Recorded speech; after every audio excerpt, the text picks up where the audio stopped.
South ఇండియాలోనే biggest sorry store మన Varahi silks మన విజయవాడ ఎంజీ రోడ్ లో డిసెంబర్ 4వ తారీఖున ఘన ప్రారంభం. గురువుగారు నమస్కారం. గురుగారు శ్రీమాత్రే. గురువుగారు, మరి భవిష్యవాణి అందరూ కూడా ఆతృతగా ఎదురు చూస్తున్నారు. ఎలా ఉండబోతుంది 2026? శ్రీ గురుభ్యో నమః. శ్రీమాత్రే. 2026 సంవత్సరంకి వచ్చేసరికి మనకి అప్పుడు ఉగాది వస్తుంది. ఆ ఉగాదికి వచ్చేసరికి దాని పేరు ఏమిటంటే పరాభవ నామ సంవత్సరం. పరాభవ నామం. ఇప్పుడు విశ్వావసు నామ సంవత్సరం అనేది వచ్చింది. అవును గురుగారు. విశ్వావసు అయిపోయిన తర్వాత పరాభవ నామ సంవత్సరం ప్రారంభమవుతుంది. మామూలుగా పరాభవం అంటే అర్థం అదే, మరి ఏమైనా ఓడిపోవడం అని అర్థం. పరాభవం అంటే ఓడిపోవడం. సో ఈ సంవత్సరాలు ఎలా ఉంటుంది అని అంటే ఎక్కువగా ప్రకృతిలో చాలా మార్పులు వస్తాయి. వింత వింత జంతువులను మనం చూడడం జరుగుతుంది. వింత వింత రోగాలు వస్తాయి. కొన్ని వింతలు ఎక్కువగా జరుగుతుంది ఈ సంవత్సరం అంతా కూడా. వింతలు అంటే మనకి వింతలు, ప్రకృతిలో మనుగడ సాగించుకోవడం. ప్రకృతిలో అద్భుతమైన మార్పులు అనేటివి కనిపిస్తాయి. దాన్ని చూసి మనము కొన్ని జంతువులను చూసి ఏలియన్స్ అనుకోవడమో, లేకపోతే కొన్ని రోగాలు రావడమో, దానివల్ల మనం ఇబ్బందులు పడ్డము, అవి జరగడం అయితే పక్కా ఉంటుంది. ముఖ్యంగా ఏంటంటే ఈ పరాభవ నామ సంవత్సరం ఏంటంటే మేజర్గా ఎవరెవరైతే ఇప్పటి వరకైతే మొత్తం ప్రపంచాన్ని ఏలుతున్నటువంటి వాళ్ళ దేశాలు ఏవైతే ఉన్నాయో ఆ దేశాలు తమ మనుగడని మెల్లిమెల్లిగా కోల్పోవడం అనేది స్టార్ట్ అవుతుంది. సో కరెన్సీ వాల్యూ కంప్లీట్గా మారిపోతుంది. కరెన్సీ థియరీ అనేది మారిపోతుంది. సో డిజిటలైజేషన్ ఎక్కువగా పెరుగుతుంది, కరెన్సీ థియరీ మారుతుంది. అండ్ మళ్ళీ పాత పద్ధతులకు వచ్చేస్తాం. మళ్ళీ బంగారం కాయిన్స్ తీసుకోవడం, వెండి కాయిన్స్ తీసుకోవడం, ఇచ్చుకోవడం, పుచ్చుకోవడంలో వస్తు మార్పిడి పద్ధతిలో నోట్లు తగ్గుతాయి. తర్వాత అంటే చిన్న చిన్న ట్రాన్సాక్షన్స్ అన్ని కూడా నోట్లలోనూ డిజిటల్ ట్రాన్సాక్షన్లో జరుగుతుంది. కానీ పెద్ద ట్రాన్సాక్షన్స్ 100 కోట్లకు పైగా 10 కోట్లకు పైగా ఏవైతే ట్రాన్సాక్షన్ జరుగుతాయో అవి అన్ని కూడా ఇల్లీగల్ ట్రాన్సాక్షన్స్ అన్ని కూడా గోల్డ్ రూపంలోనే జరుగుతాయి, బంగారం రూపంలోనే జరుగుతాయి. నేను ఒక 10 కోట్ల ఆస్తి కొనుక్కోవాలి అనుకుంటున్నాను అనుకోండి, నేను జస్ట్ 5 కిలోల బంగారం తీసుకొని వెళ్తా అంతే. నేను 5 కిలోల బంగారం పెద్ద మ్యాటర్ ఏం కాదు, కార్లో తగ్గిపోతుంది. సో 5 కిలోల బంగారం తీసుకొని వెళ్ళిపోతాను. అదే 10 కోట్లు నేను 500 నోట్లు తీసుకొని వెళ్ళలేను.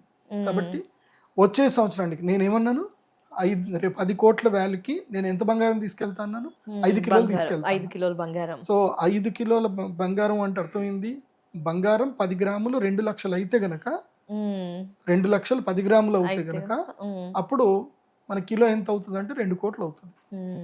సో 1000 గ్రాములకు 1 కిలో కదా. సో 10 గ్రాములకు 2 లక్షలు అయినప్పుడు 1000 గ్రాములకు ఎంత 2 కోట్లు అవుతుంది. సో ఆ 2 కోట్ల రూపాయలు ఒక చిన్న 1 కేజీ బంగారంలో ఉంటుంది అనమాట. సో అట్లా కేజీ బంగారాన్ని ఈజీగా 2 కోట్లు, ఒక అపార్ట్మెంట్ కొనుక్కోవాలి 2 కోట్లది, జస్ట్ కేజీ బంగారం చేస్తారు. రిజిస్ట్రేషన్ వాల్యూ ఏదైతే ఉందో రిజిస్ట్రేషన్ చేసుకుంటారు, ఆ బంగారం ఉంటుంది. అంటే బంగారం కూడా పెరిగిపోతుంది. 2 లక్షలు అని చెప్పాను కదా. అదే గురుగారు, 10 గ్రాముల బంగారం ఇప్పుడు ఎంత ఉంది, 1,30,000 ఉంది. ఈ బంగారం 2 లక్షల వరకు వెళ్తుంది. సో పెరిగిపోతుంది. ఇంకా బంగారమే ఫ్యూచర్ కూడా ఒకటి గుర్తుపెట్టుకోండి, ఈ future transactions and world wide గా న్యూ కరెన్సీ వస్తుంది.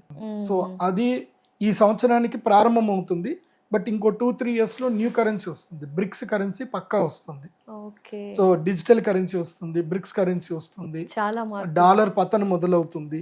ఇలాంటివి చాలా వింతలు విచిత్రాలన్నీ కూడా ఈ సంవత్సరం నుంచి మొదలవుతాయి. అంటే జూన్ లోపేనా గురువు గారు? లేదు, గురుడు కర్కాటక రాశి లోపలికి ఎంటర్ అయిన తర్వాత స్టార్ట్ అవుతుంది. సో జూన్ 3వ తారీఖు నుంచి ఈ మార్పులు స్టార్ట్ అవుతాయి. నేను ఆల్రెడీ పోయిన సంవత్సరము సుమన్ టీవీలోనే చెప్పాను, బ్రిక్స్ కరెన్సీ రాబోతుంది, ఇలా జరుగుతాయి, డాలర్ ఇది పెరుగుతుంది అని అన్ని చెప్పాను. నేను చెప్పినవన్నీ కూడా జరిగాయి. ఇది కూడా జరగబోతుంది. ఫ్యూచర్ అంతా కూడా డిజిటల్ కరెన్సీ ఉంటుంది. అండ్ వరల్డ్ ఫైనాన్షియల్ హబ్ వచ్చేసరికి దుబాయ్ అనేది వరల్డ్ ఫైనాన్షియల్ హబ్ గా మారిపోతుంది. సో శ్రీమంతులు, డబ్బులు ఉన్నటువంటి వాళ్ళు, ఆ ట్యాక్సుల నుంచి ఎగ్గొట్టుకొని బతకాలనుకునేటువంటి వాళ్ళు అందరు కూడా దుబాయ్కి వెళ్ళిపోతారు. అండ్ ప్రపంచవ్యాప్తంగా ఎవరెవరైతే పెద్ద పెద్ద కంపెనీస్, పెద్ద పెద్ద ట్రాన్సాక్షన్స్ ఉన్నాయో వాళ్ళందరూ కూడా దుబాయ్ నుంచి ఆపరేట్ చేస్తారు. ఎందుకోసం అంటే జీరో ట్యాక్స్. సో వరల్డ్ మొత్తం డిజిటల్ కరెన్సీగా మారిపోతుంది కాబట్టి డిజిటల్ కరెన్సీ ఎక్కడైతే ఉంది, ఇప్పుడు మీరు ఉదాహరణకి ఒక వెబ్సైట్ లో ఒక పేమెంట్ చేసి మీరు కొనుక్కుంటున్నారు, ఓకే గురు. ఆ పేమెంట్ నీకు ఎక్కడ జరిగినా మీకు ట్రాన్సాక్షన్ ఇండియాలో జరగాలి కాబట్టి ఇండియాలో నీకు పేమెంట్ అయిపోతుంది, నీకు వచ్చేస్తుంది. కానీ ఆ బ్యాంక్ ఎక్కడ ఉందనేది మీకు అనవసరం కదా. ఆ బ్యాంక్ ఎక్కడ ఉంటుందంటే దుబాయ్లోనే ఉంటుంది. సో వాడు నేను సంపాదించుకున్నాను, నేను 0 ట్యాక్స్ అంటాడు, వాడు ట్యాక్స్ కట్టాడు. సో ఇలా వరల్డ్ కరెన్సీ థియరీ మారిపోతుంది, ఫినాన్షియల్ హబ్ మారిపోతుంది. దీనితో మన భారతదేశానికి జూన్ 3వ తారీఖు తర్వాత ఆర్థిక మాంద్యం యొక్క బెడదలు మొదలవుతాయి. ఈ బంగారం పెరిగిపోవడం వలన ఆర్థిక మాంద్యం యొక్క బెడదలు మన భారతదేశంలో మొదలవుతుంది. ఒకటి బాగా గుర్తుపెట్టుకోండి, ఆర్థిక మాంద్యం వల్ల బాధపడేటువంటి వాడు పేదవాడే. పేదవాడికి మధ్యతరగతి వాడికి కష్టాలు ఉంటాయి తప్ప శ్రీమంతులకి ఏ కష్టాలు ఉండవు. ఆర్థిక మాంద్యం వల్ల శ్రీమంతులకు ఏ కష్టం ఉండదు. బికాజ్ వాడికి పెట్రోల్ మీద 10 రూపాయలు పెడితే వాడికి పెద్దగా నష్టమేం ఉండదు. వాడు లగ్జరీ కార్లో తిరిగే వాడికి ఇంకో 10 రూపాయలు పెరిగినా 20 రూపాయలు పెరిగినా పెట్రోల్ 200 రూపాయలు లీటర్ అయినా పెద్ద మ్యాటర్ ఏం కాదు. బికాస్ వాళ్ళందరూ ప్యాసివ్ ఇన్కమ్ లో ఉన్నారు కాబట్టి వాళ్ళకి పెద్ద మ్యాటర్ కాదు. కానీ మధ్యతరగతి వాళ్ళకే చాలా ప్రాబ్లం వస్తుంది. సో ఇవి భారతదేశంలో భవిష్యత్తులో ఆర్థిక మాంద్యం మొదలయ్యేటువంటి అవకాశం ఉంటుంది. కాబట్టి ఎంత మీ యొక్క బడ్జెట్ని ఎంత సామాన్యంతంగా ఎంత కాపాడుకుంటే మీకు అంత మంచిది. ఎవరు మధ్యతరగతి కుటుంబాలకు చెప్తున్నాను, అప్పులు చేయకండి. ఈ సంవత్సరం అప్పుల పాలు అవ్వకండి. ఎందుకోసం అంటే వడ్డీ రేట్లు కూడా పెరుగుతాయి. సో అప్పుల పాలు అవ్వకండి, అప్పులు అయిపోయి జీవితాలు పాడు చేసుకోకండి. అదొకటి బాగా గుర్తుపెట్టుకోండి. ఇక వచ్చే సంవత్సరం విషయానికి వస్తే పంటల రేట్లు కూడా బాగా పెరుగుతాయి. రైతులకు మాత్రం మేలు జరుగుతుంది. రైతులకు మేలు జరుగుతుంది. బికాస్ పాడి పంటలకి ధర బాగా పెరుగుతుంది. సో దానివల్ల అయితే రైతులకైతే మంచి లాభం ఉంది. పువ్వుల ధరలు పెరుగుతాయి, పండ్ల ధరలు పెరుగుతాయి, తర్వాత వెజిటేబుల్స్ అన్ని ధరలు పెరుగుతాయి. మధ్యతరగతి వాడికి మాత్రం కష్టం. వచ్చే సంవత్సరము మధ్యతరగతి వాడిని ఇంకా పేదవాడిని చేస్తుంది. పేదవాడు ఇంకా పేదవాడు అవుతాడు. రైతులకి డబ్బులు ఎక్కువైన ఆలోచన వస్తుంది, కానీ తీరా వాళ్ళు కొనుక్కునేసరికి అదే ఈక్వల్ అయిపోతుంది. ఉదాహరణకి ఇప్పుడు 5,000కి కింటా అమ్మితే నెక్స్ట్ 7,000కి కింటా దొరుకుతుంది, ఏదైనా 8,000కి దొరుకుతుంది. కానీ ఇప్పుడు ఏదైతే కనుక ఏదైనా వస్తువు 100 రూపాయలకు దొరికితే అప్పుడు 200లకు దొరుకుతుంది. సో ఈక్వల్ రేషియోకి వెళ్ళిపోతుంది. కాబట్టి అందరు కూడా ఆర్థిక భద్రతతో కలిగి ఉండండి, ఆరోగ్యంగా ఉండేటట్టుగా. నెక్స్ట్ ఇయర్ అయితే కనుక మెయిన్గా ఇంపాక్ట్ పడేది, నష్టాలు ఎక్కువగా జరిగేది స్టాక్ మార్కెట్లో పెద్ద పెద్ద నష్టాలు వస్తాయి. అట్లాగే ప్రకృతి విపత్తుల్లో మెయిన్గా పెద్ద భూకంపం ఏర్పడుతుంది. భారతదేశంలో భూకంపం ఏర్పడే ప్రాంతాలు కూడా నేను ఆల్రెడీ రీసెర్చ్ చేశాను. ఢిల్లీ ప్రాంతంలో భూకంపం ఏర్పడేటువంటి అవకాశం ఏర్పడుతుంది. ఢిల్లీ అదేవిధంగా ఉత్తరాఖండ్ ప్రాంతం లోపల పెద్ద ల్యాండ్ స్లైడ్స్ జరుగుతాయి, భూకంపాలు బాగా జరుగుతాయి. వచ్చే సంవత్సరము ఎవరు కూడా తీర్థయాత్రల్లో నార్త్ ఇండియాకి, హిమాలయాస్కి, ఉత్తరాఖండ్కి తీర్థయాత్రలకి రేపు వచ్చే సంవత్సరం మాత్రం ఎవరు వెళ్ళకండి, పోస్ట్పోన్ చేసుకోండి. ఆ తర్వాత సంవత్సరానికి వెళ్ళండి.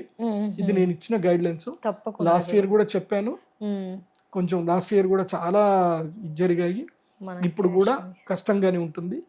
ప్రకృతి పూర్తిగా మార్పులు జరుగుతాయి. విపరీతమైనటువంటి మంచు కురుస్తుంది, విపరీతమైన వానలు పడతాయి. ఈ సంవత్సరం వానలు ఎట్లా చూసాయంటే క్లౌడ్ బస్ట్ అనే కొత్త వర్డ్ విన్నాం. అవును గురుగారు. నెక్స్ట్ ఇయర్ కూడా అవే ఉంటాయి.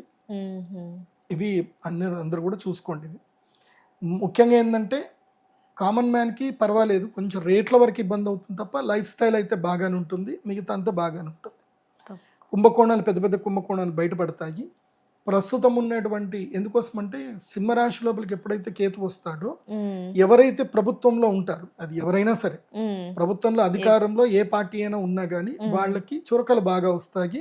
వాళ్ళ ప్రభుత్వాలు పడిపోయే స్థాయికి వాళ్ళకి ప్రజల నుంచి విమర్శలు ఎదుర్కొంటారు. అది సెంట్రల్ గవర్నమెంట్ అయినా స్టేట్ గవర్నమెంట్ అయినా ఎవరైనా సరే, అధికారంలో ఉన్నటువంటి వాళ్లకు బాధలు ఎక్కువగా పడాల్సిన పరిస్థితులు ఏర్పడతాయి 2026. ఇది 2026. ఇంకా చాలా చెప్పాలి, ఉగాది తర్వాత చెప్తాను చాలా విషయాలు. తప్పకుండా గురుగారు, ధన్యవాదాలు, నమస్తే.